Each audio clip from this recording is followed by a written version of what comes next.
Hello friends, welcome back to the channel.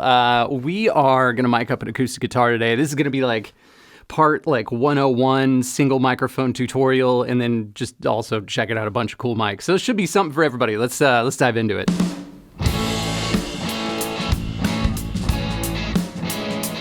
All right, let's talk about the guitar. So this is a guitar that is made by Guild Guitars. It's the OM240E, which is a concert-sized guitar. The OM stands for orchestra model. A little bit of a shallower bodied acoustic guitar, and it's overall smaller bodied size. Smaller bodied size acoustic guitars are a little bit brighter, plus it's got brand new strings, which is, again, going to add to that brightness. You know how people say, like, oh, get it right at the source when you're recording? The best place to start is the actual source. So if it sounds how you want it to sound, it should go without saying, but that's what you're going to be recording. Okay, let's talk microphones real fast and set these down carefully. Okay. Small diaphragm versus large diaphragm. Let's talk about that first. So I remember when I first started recording, I thought small diaphragm condensers are for acoustic instruments, and acoustic instruments shall be recorded through a small diaphragm condenser. That's not necessarily true, but here's what I think about now. Small diaphragm condensers can represent accuracy in a lot of ways. Like, are you trying to capture the accuracy of the instrument, the way that it naturally sounds?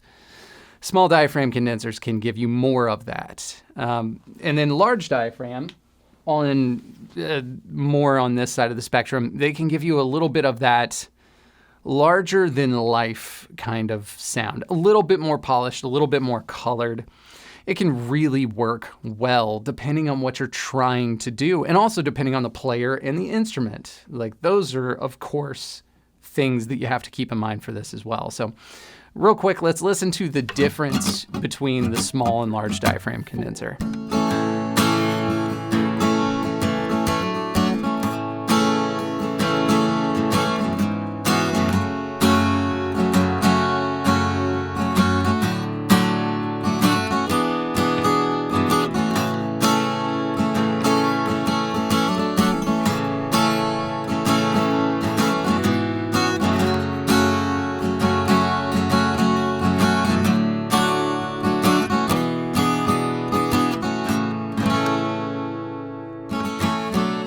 And then if you want to continue down the path of like the colored microphone option, you can go towards a tube condenser microphone. So this is a tube large diaphragm condenser by Mojave Audio.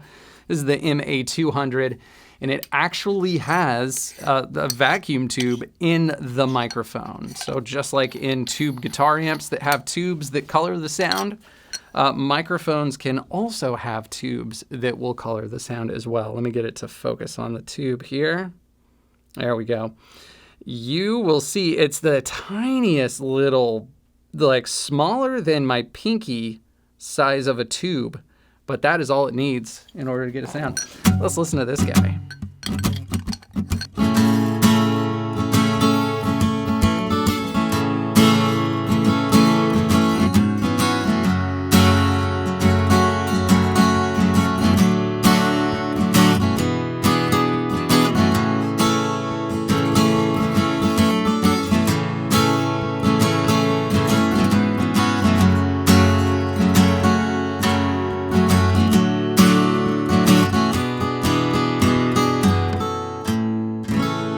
SM57 on acoustic guitar. I always do that every time I grab an SM57. It's got its place. It's got its sound.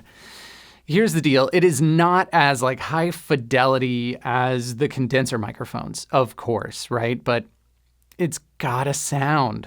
So like, I think of like, you know, Elliott Smith's first couple records. Like, he recorded the guitars with like Radio Shack mics. Like, they're the cheapest dynamic microphones ever, but that is still, people love those records, right? Lo-fi microphone and gear choices and things like that can act as a zoom lens to the songwriting. So keep that in mind. It can be a powerful tool. It's not always the tool you need, but it's got a sound. Let's listen to it.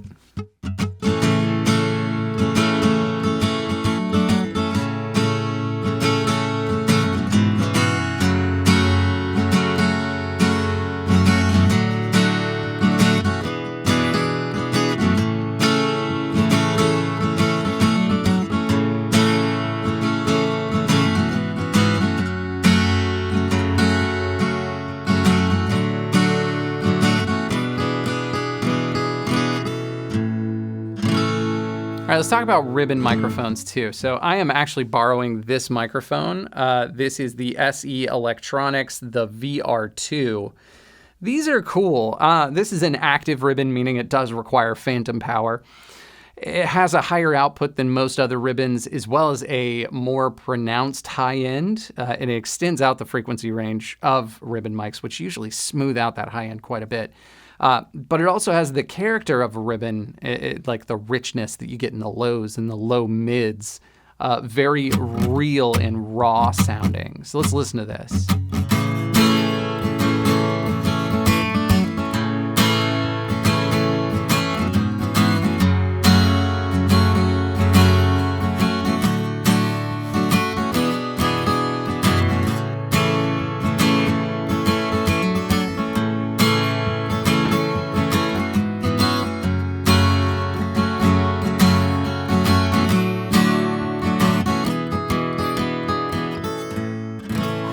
Okay, I am in the middle of editing the video that you are watching, and listen, I'm learning things too. I learn things when I make these videos. I like making these videos for that reason.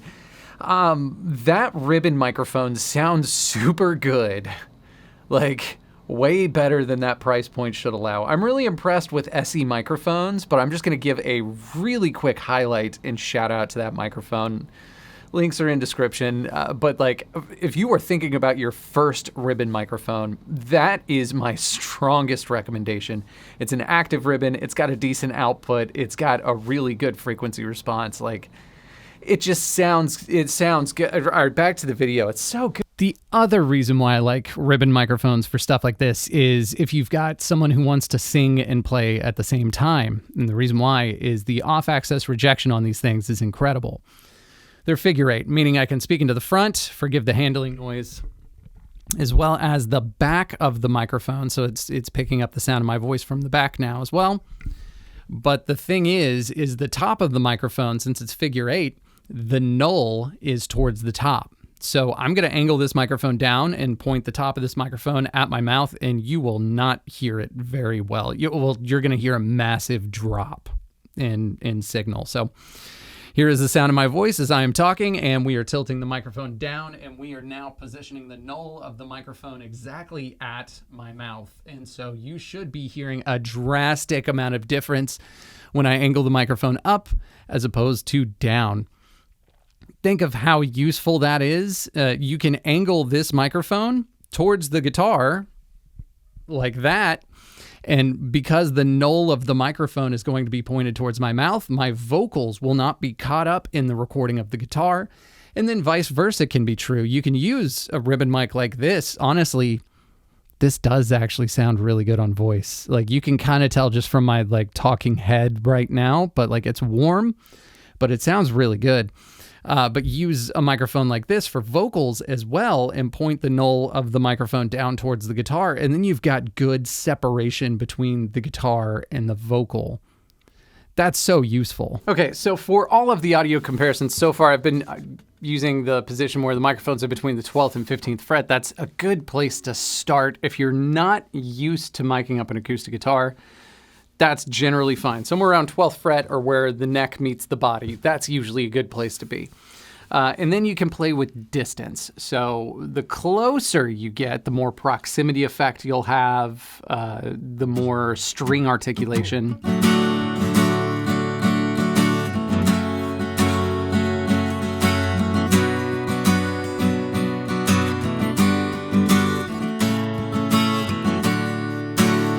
And then the farther away you get, the more of kind of the full instrument sound you're going to get. And so you got to find the spot that makes the most sense for the sound that you're trying to get in the song.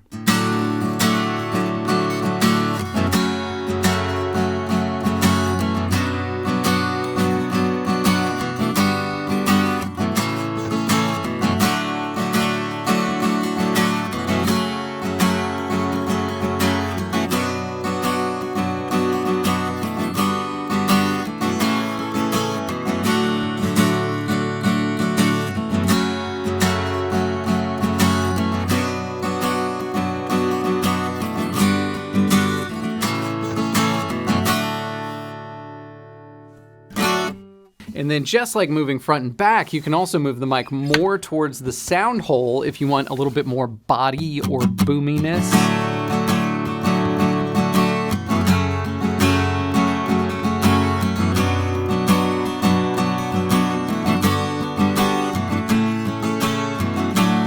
And then you can also move the microphone more towards the neck if you're looking for, again, more string articulation, more of that kind of bright and poppy kind of sound is one of the words that I could use to describe it.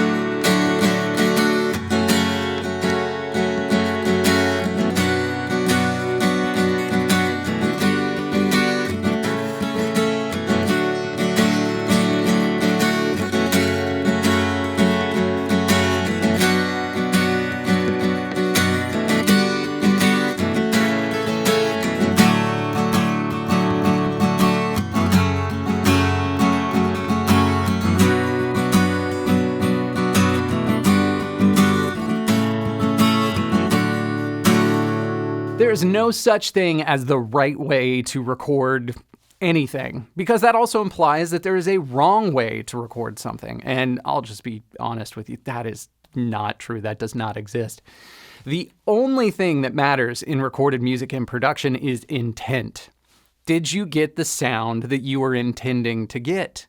If the answer to that question is yes, then it is a success by any way that you could possibly measure it.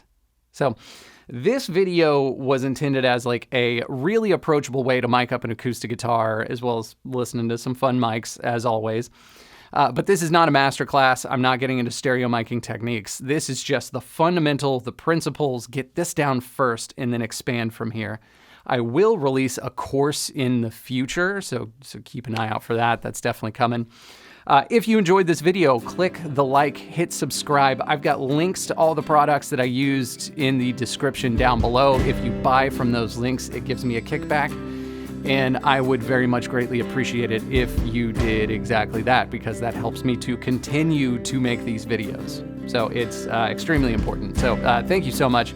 I'll see you guys in the next one.